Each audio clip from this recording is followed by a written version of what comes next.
different people want to hear a different story. And so if you come out there with the same story, you're going to not meet people's needs or not build that credibility that you want to build. Provide the foundation and then build the additional things that they can pull from in order to see that success that you are working towards.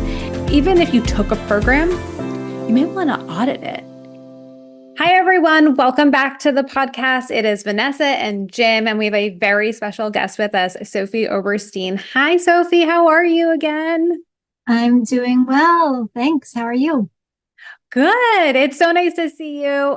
So for all of my friends, Sophie and I met, I guess it was around Christmas time, in New York City, at an ATD chapter event. And we were both speaking at this event. And then from there, she came on to do the summit. So we're really excited to have you back here at the summit. Thank you for being such a partner with Kirkpatrick. Well, I'm delighted to be here. Yes. So to start, I need to begin with a quick Kirkpatrick update. So just 1 second, everyone. It's time for that update.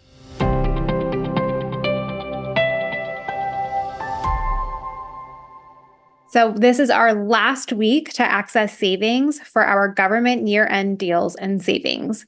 Again, remember, there are discounts on certification programs, consulting, impact studies, curriculum design. You can check out all the details on our website. And if you haven't checked out the Kirkpatrick community, please be sure to do that. That is where all of the real magic happens, and it's from learning from each other, and you get to access amazing opportunities to meet exclusively with experts in the field, and have Q&As with Dr. Kirkpatrick himself. And we do have an upcoming webinar. We're doing Kirkpatrick and AI on September 26th. So if you have not registered for that, please do so. It will be recorded, so it will be sent out afterwards. All right. With that, let's get to the real star of the show, Sophie. So Sophie Oberstein is a consultant, coach, author, and adjunct faculty member. In a career spanning over 25 years, she has had an internal and external learning and organizational development consultant for organizations including Weight Watchers, Columbia University, Irving Medical Center, the University of Maryland, the City of Redwood City, and Citibank. Sophie has provided one-on-one and team coaching through her practice, Full Experience Coaching, since 2006. Her latest books, Troubleshooting for Trainers and 10 Steps to Successful Coaching, are available from ATD Press. She's also the author of Beyond Free Coffee and Donuts, Marketing, Training, and Development, and numerous articles in professional journals. She's an adjunct instructor for NYU's School of Professional Studies, where she created and teaches several courses in the Learning Design Certificate program. She has also served as an adjunct in the MBA program at Drexel University in Philadelphia, Pennsylvania, one of my favorite cities, and in the Human Resources program at Menlo College in Atherton, California.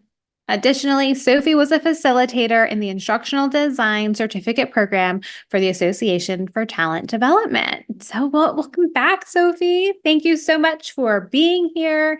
Just so that our friends can get to know you a little bit better, can you tell us more about your background and introduction to Kirkpatrick Partners and the Kirkpatrick model? Sure.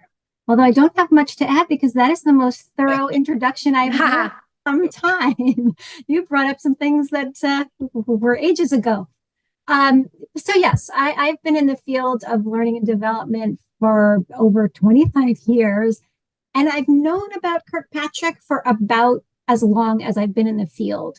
That's partly because my first job was with Citibank, and Citibank was an instructional design shop, and they put everybody who they hired for training through sort of an immersive instructional design boot camp, which included introduction to Kirkpatrick. So I've been familiar with the model for my entire career. What I guess I'm embarrassed about is that I didn't realize until you and I met on that panel that Kirkpatrick was not just a model, but also an organization, right? So I knew it as a model, like SMART goals or ABCD objectives, but not that it was, it had an organization, a business behind it. So that may be embarrassing to admit after all these years, but that's not at all. So I will say it is a more often than not, I hear that. So you're not alone in not realizing that there was a business behind the model, but that's great because you're here now. Mm-hmm. So I would love to know, to start, what was that instructional design bootcamp like, and what did they tell you about how to evaluate using the Kirkpatrick model? Oh, now you're asking. Without breaking NDAs. No, it's not an NDA issue. It's more, this was 25 years ago. So I just really remember a series of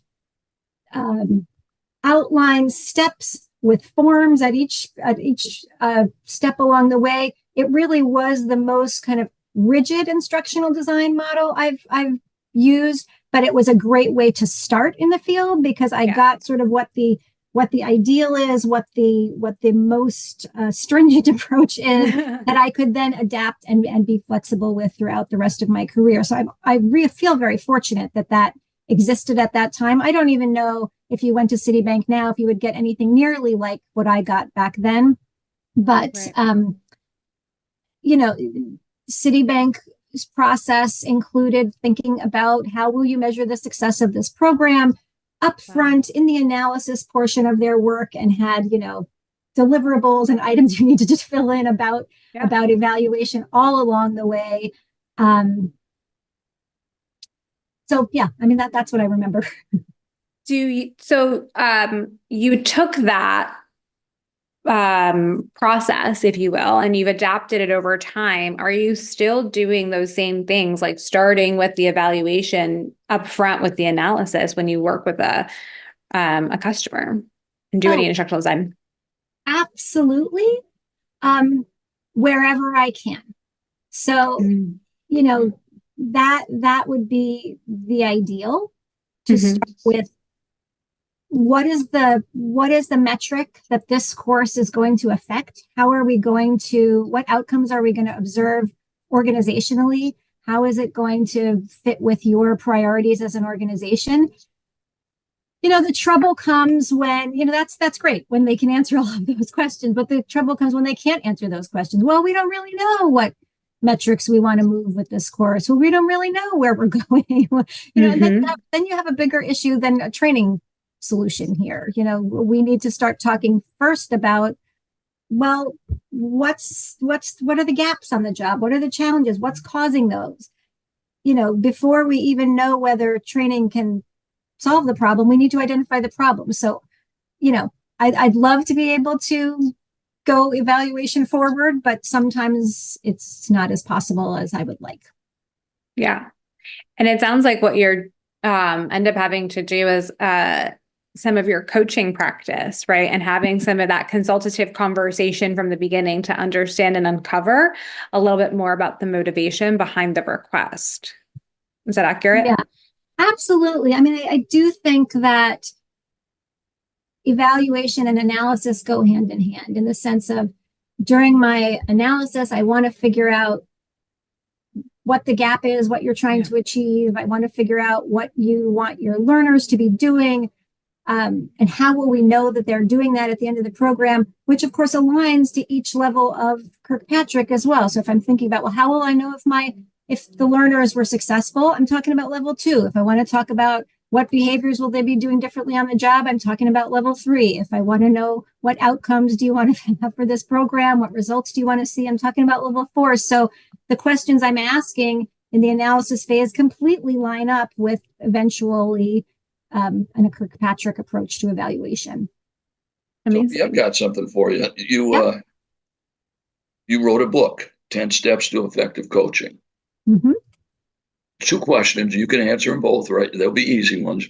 One is, what what drove you to write a book on something that tons of other people have already written on? Must have been a passion here. And two, was there anything, I'm sure there was, something unique about your 10 steps that the others are missing?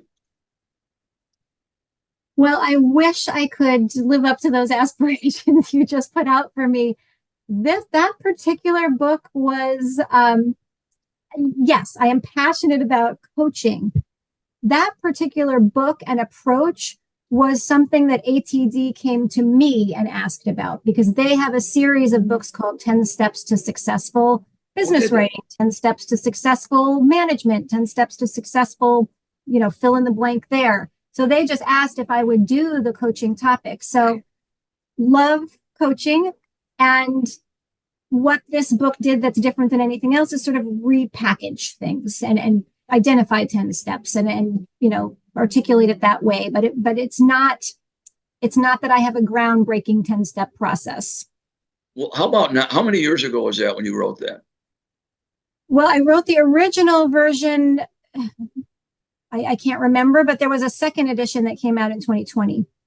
Okay. What do you have any current tips for people, even one tip that you have learned since, to say, here's an essence of what I really suggest you make sure you focus on as you're coaching people?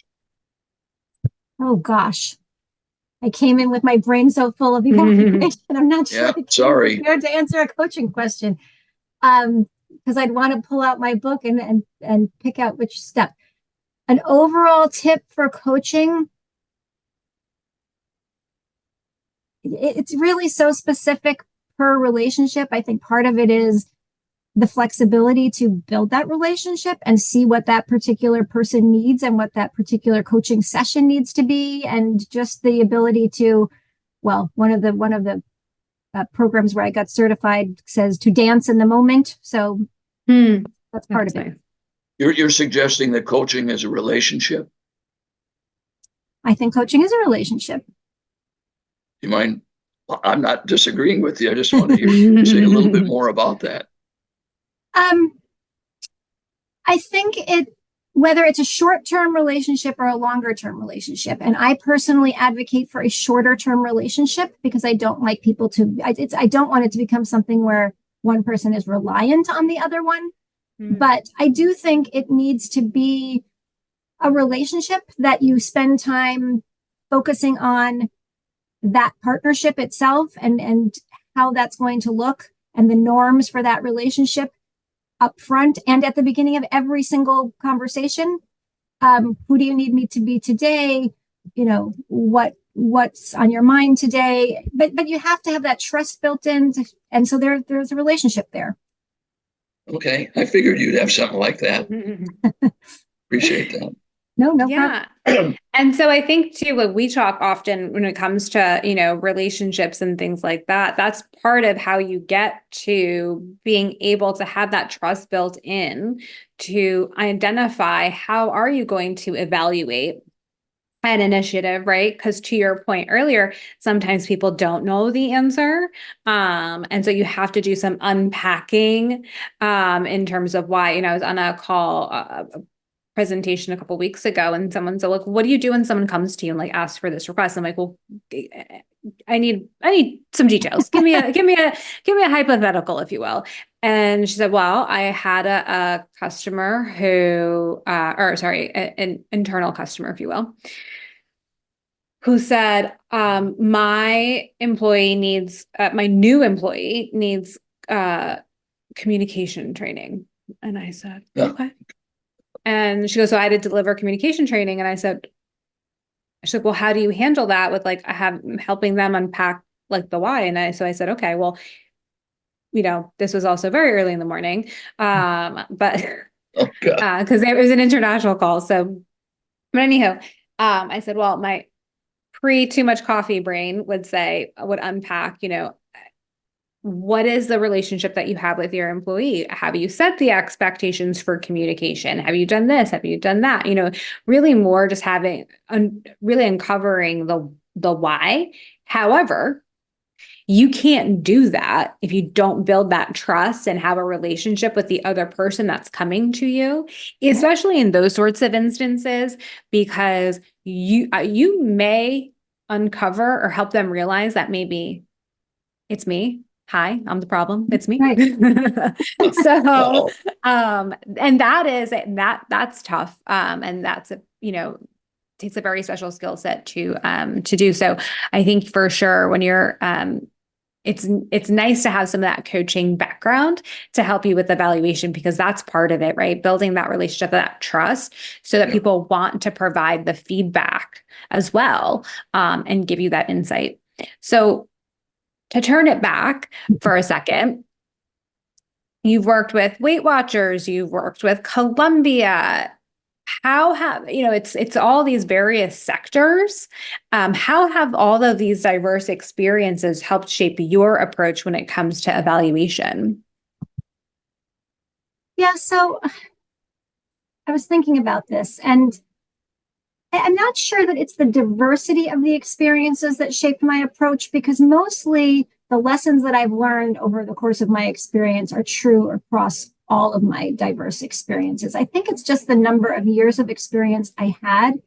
Because, for instance, when I started out, I was at Citibank. They were an instructional design shop, all on board with the evaluation. And then I moved to the first outside of Citibank job. And I was new. I was young. I didn't see myself yet as a value-added learning partner. I just didn't have this forceful voice. So I gave up very easily on evaluation things. They told me the organization doesn't have those metrics, or the learning and development function doesn't have access to those metrics, or we can't separate which results are coming from training and which are from other things happening. So we're not going to evaluate anything.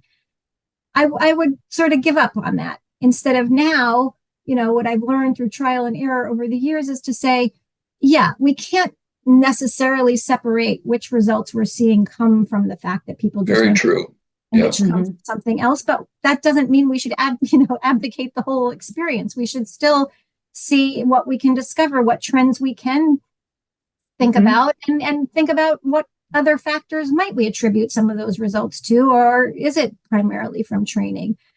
But I've learned lessons over the years the hard way. I've had senior stakeholders say to me, that was a great and engaging program, but it's really not aligned to the success we wanted to see or the goals we wanted to have. So, it was hard lessons like that, through regardless of the industry, that helped me return to my focus on measurement and on thinking about what success is going to look like early on in the process.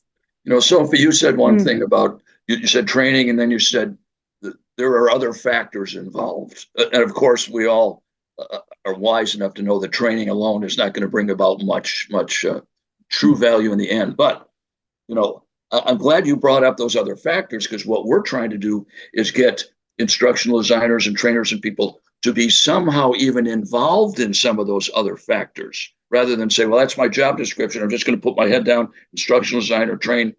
For instance, like the coaching. And I'm really glad you mentioned that, because we want them to expand their influence beyond the training class.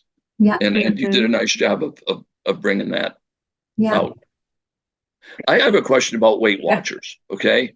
Yeah. It seems to me, and I'm going to mess with you here just a little bit, that Weight Watchers is all about getting people to sign on and subscribe to it, and then send them their proper packets of food each week or each month or whatever. And that's all there is to it.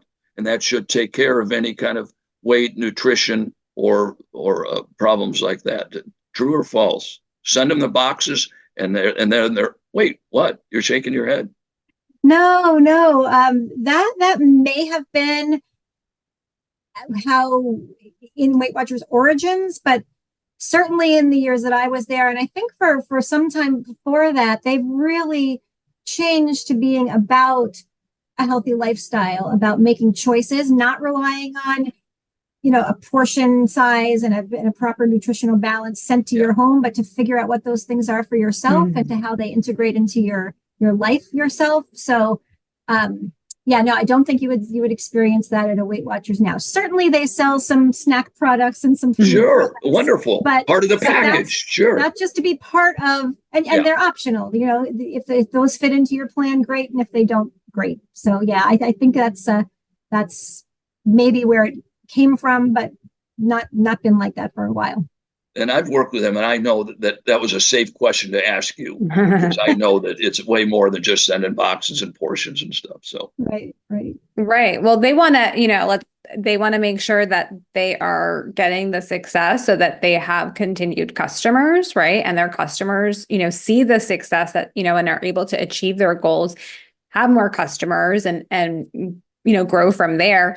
And that's the same sort of mindset we need when we talk about learning and evaluation. It's not so much about putting out your program and saying, good luck.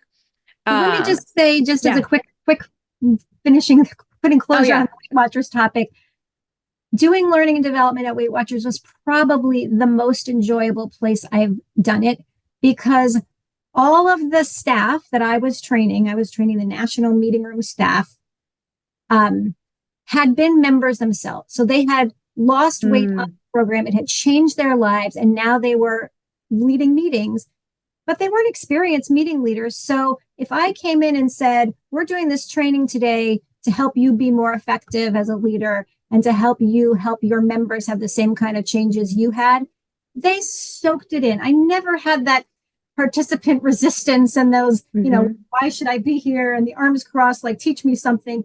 They were more like sponges. Teach me something. That's amazing. Loved working with them because they were so dedicated to the organization and to learning. Yeah. And what a treat for that. And I think what we can learn from that is they want to continue to see success, right? Whether it's, I'm sure you didn't just give them a training of how to, be a better leader. You probably provided some sort of supports after the fact, right? Whether it's like a quick tip sheet or, reminder, whatever that might have been. It's that same model. It's provide the foundation, right? The learnings, and then build the additional things that they can pull from in order to see that success that you are working towards. And that's where I think the model has changed so much and evolved from the triangle that never was a triangle. And it's really talking about those supports, and to Jim's, credit, that protecting and leveraging the investment that you're making in training and learning. And that's so crucial. It takes time to get there, and to get the buy-in from folks to want to do that part of the evaluation process, because we think evaluation and we just think measurement, right. And it's so much more than that. Right. And we also think, what a lot of people think is of something you think about after you rolled out your training. Like, okay, we rolled it all out. It's all happened. How are we going to measure that? Or they think, oh, that you mean that questionnaire I filled out at the end of the training, that's the evaluation. So they either think it's all that kind of level 1 satisfaction type of data, or they save it till the last minute when it's too late. I mean, it's too late to get any baseline comparison ability. It's too late to see what sort of the trends have been.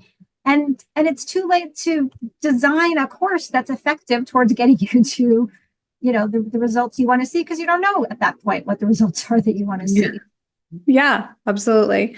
And I think there's times, I think a lot of us have that, moment, where you're like, you get the question. So, okay, so like, what's the impact? And you're like,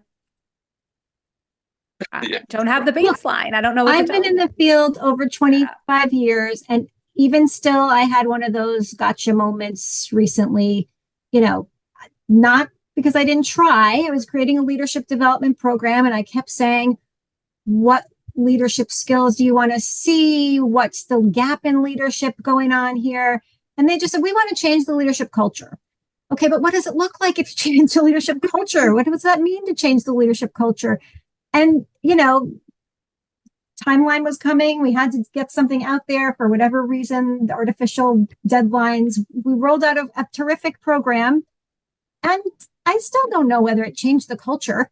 I mean, I can tell you I did put some things in place, like more managers are having feedback conversations with their employees, fewer employees are leaving.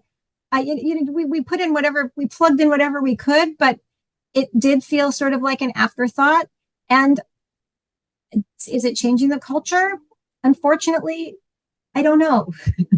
Right. Well, and that's a great lesson, right? Because I think that there's a lot of us, or a lot of folks out there that assume at some point it's just going to, be blue skies, perfect. And it's always going to be a performance conversation. They're always going to be evolved. You are going to meet those people where it might be hard and you might have a gotcha moment. It doesn't matter how many years you are in the industry. We are all going to have them because there's no one that's out there that's perfect except for Jim, obviously. Very funny. There's no one out there that's perfect, no situation that's perfect, and there's just so many things at play. And understanding how to build that trust, build that relationships to maybe try it next time, right? But also know, maybe this is not a conversation I can continue to push. And we've got a job that we've got to get done. And I'm so glad that as I'm listening to you guys. I got to tell you, Sophie, you're kind of a tough one for me to interview. Because I read all your stuff and I look at all the things you've done, and I find myself taking notes about what you're saying rather than taking notes about what I want to ask you. But I got what I needed, and I think that, and I'm an unashamed heart guy. I'm impressed. You've got a lot of good techniques, but I love when you show your heart, and the way and the people are paying it forward, and the people it's coming back for them, and it's so good to see your passion as well. And I just think that what you both said in the end is we do the best we can, but it comes down to caring about each other. In the end, they will not remember your theories; they will remember how you made them feel. We all know that, and Vanessa she's also unapologetic about that. We know that when people trust and develop those relationships, then the work and the theory and the techniques and the books all can help multiply that. But without that, just a lot of blah blah kind of stuff. So not that your books and your theory blah blah. Danielle may have to edit that out, but I didn't mean that. Well, thank you. I'm honored that you would say that. So thank you. And I think it leans into something I wanted to ask you about, and that is being able to tell the story about the data that you are finding. What are some recommendations that you have for our listeners on how do you tell that story?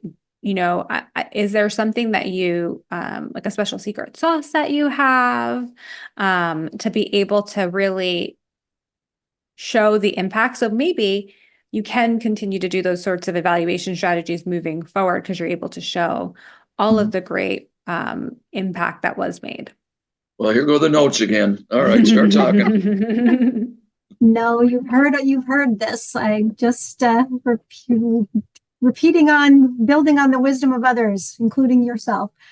I think if there's any secret sauce, it is that different people want to hear a different story. And so if you come out there with the same story, you're going to not meet people's needs or not build that credibility that you want to build. So, it's all the way from the training audience and what do they want to hear to senior leadership. So I'll give you a quick summary for each one that I think. The training audience, we sometimes forget that they might want to hear some of the evaluation data we have as well. Yeah. Like they might want to know how they did on any level 2 assessments as a whole group to compare their own individual performance to the whole group. They also might want to hear a report of themes you heard from the level 1 satisfaction type of data to know that they've been heard, right? That I'm not just filling these things out at the end of programs and it's going into a black hole, but that, once in a while, the L&D team reports out to us, what did people think of that class that I took? For managers, on the other hand, don't care as much about what they thought of the course. They want to know, was it worth their investment to send that person away to deal with the coverage issues that came up by having that person away? They want to know, what behaviors are they supposed to have been doing when they got back here, and are they doing them? And,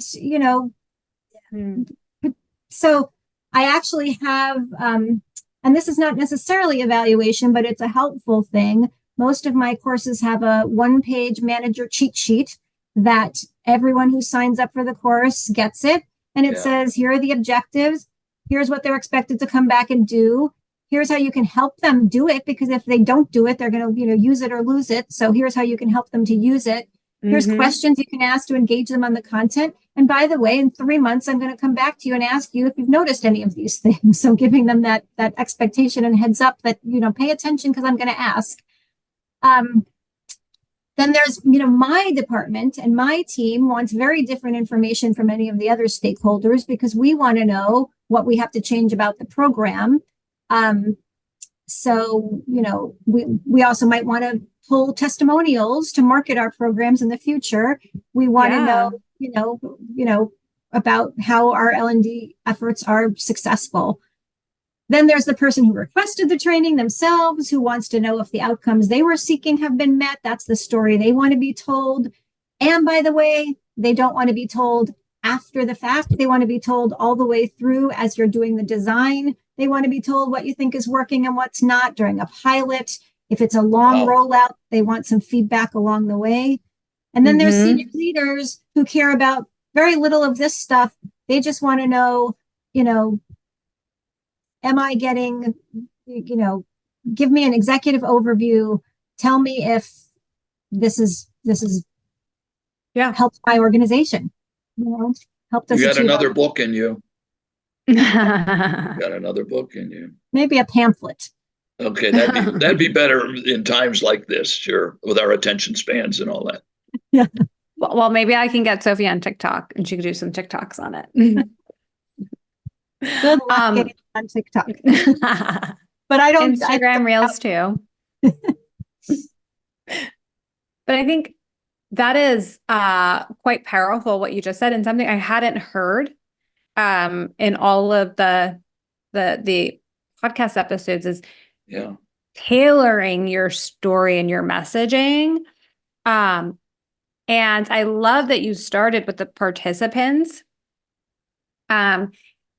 We often hear, I don't want to survey people because we're going to have for survey fatigue. And I'm like, hold up. There might be true survey fatigue because you over survey. That could be true. Could it also be true that they're fatigued by the fact that you ask them to do something, they give you something valuable, their time and attention, which are two of the most valuable things that you can ask of someone, and then they hear nothing back. Right.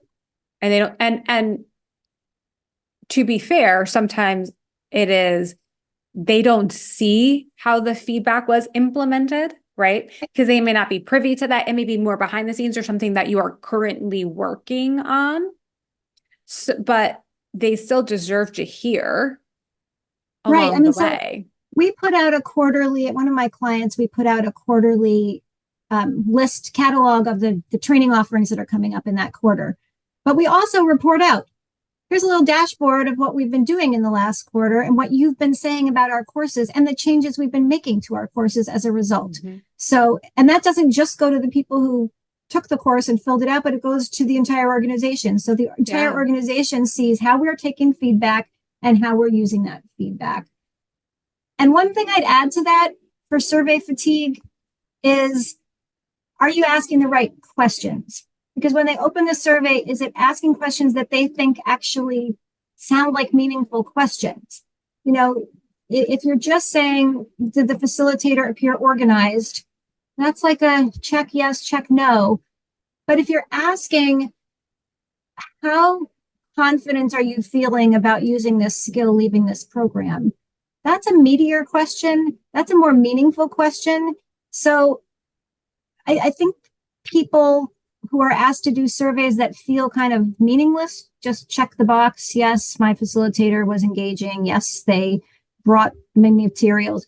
I mean, and that's important stuff. We need to know about our facilitators and evaluate them. But also, if we even are asking what obstacles are likely to get in your way of using this when you're back on the job, then they say, oh, this team actually cares about my application of these things. And, we do say in some of our newsletters, we heard that this was an obstacle for people, and we've done this to we've passed that message along to this team. We can't always affect all of those things, but we can at least hear all of those things.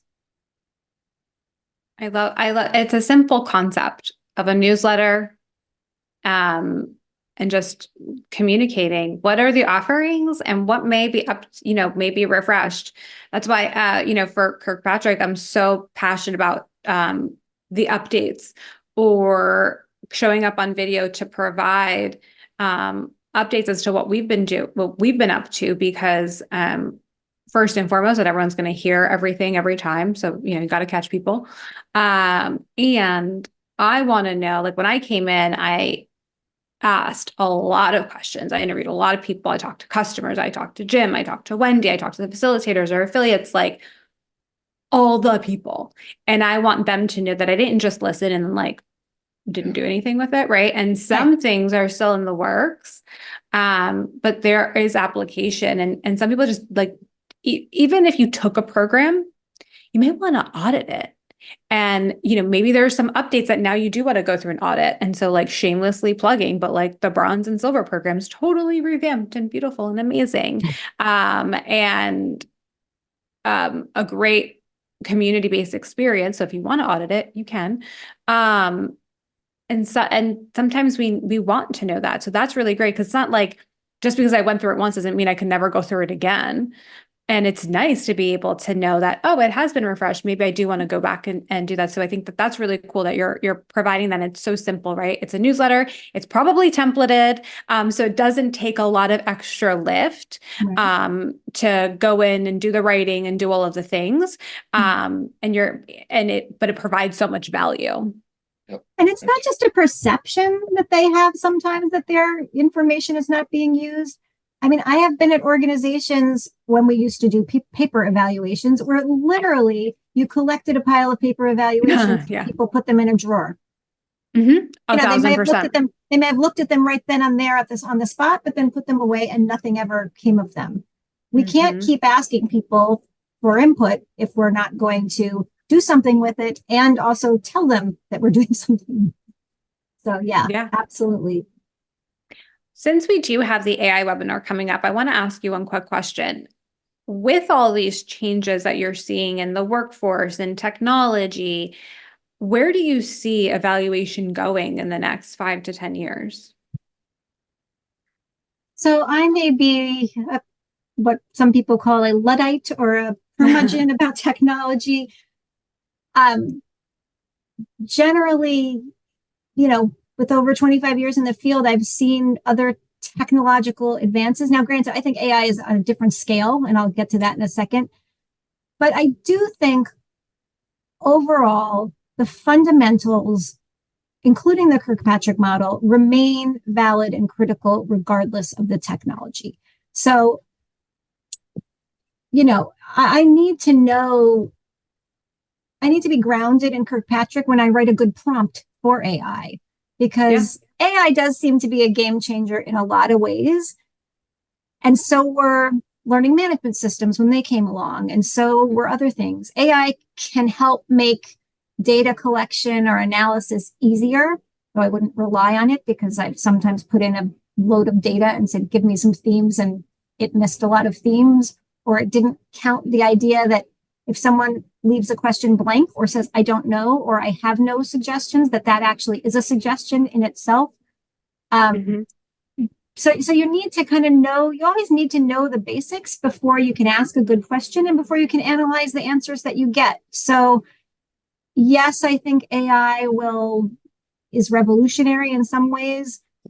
And I also think some of the basics have never changed, that we need to do analysis, that we need to do measurement and evaluation, that we need to do right objectives and outcomes, and the whole instructional design process. things have come and things have gone, but there's some fundamentals there that are going to remain the same. And I think the Kirkpatrick model falls into that as well. Well said. Yeah. And it's not that AI is going to replace your job, Right. Because you still need to have that brain behind what's being input. And to the example that you were starting to share, if you put a bad prompt in, you're going to get a bad bad data or bad response out. Right. And so, but someone who knows how to properly prompt because they're grounded in the theory and they know how to use the system, that's who's coming for your job. Right. That's a good point. Yeah. And I appreciate you really validating that there are still foundations, right? So like for me, one of the foundations for our industry is writing. And I feel like the explosion of e-learning and video and these rapid authoring tools, people worry so much about knowing how, I work with a lot of new instructional designers, right? And they're like, I need to know, how to use Storyline for my portfolio. And I'm like, you need to know how to write. That's the foundation, right? You need to know the theories, you need to know how to write, because if you're putting bad writing into the e-learning, just because it's pretty, it's still not going to be a great experience. And I think that same thing plays. And I appreciate what you said is over your years, you've seen things kind of come and go. And we look at things, and I think AI can be part of that too, perhaps. And we're starting to see some downtrends with AI and just some negativity there where it's not actually the end all be all. Right. We just have to know how to utilize it properly, that it can be a support. But at the end of the day, the constant is you. You're still a constant. Well, good. I would love to know more, Sophie, real quick. 2 things. 1, what is next for you? What do you have going on? And 2, how can our listeners connect with you to learn more about you and your work?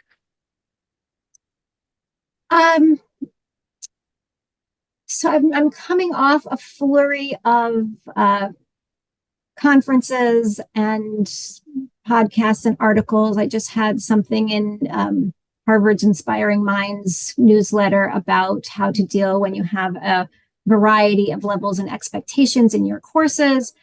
But what's next for me? There's nothing special on the horizon. I'm doing my consulting. I love my learning design certificate program at NYU. So yeah, nothing big on the horizon. I'm always trying to figure out what that next thing will be, but nothing. Maybe inspiring the next great instructional designer is going to come out with the great next model who goes through your program. You never know. You never know. How can people reach me? I guess LinkedIn is probably one of the best ways. I also have my website, which is easily enough, just sophieoberstein.com. So you can contact me through that. Awesome. Sophie, thank you so much for joining us today. It was quite an enlightening conversation, one that I, with thoughts and ideas that we've never had before, and I appreciate that. Friends, thank you so much for listening. Let us know what you took away from today's episode and what you are going to start implementing from today's episode. And make sure you like, share, and subscribe to the Kirkpatrick Podcast so you never miss an episode. Friends, thank you so much, and we'll talk to you all soon. Thank you, Bye. Sophie. Thank you.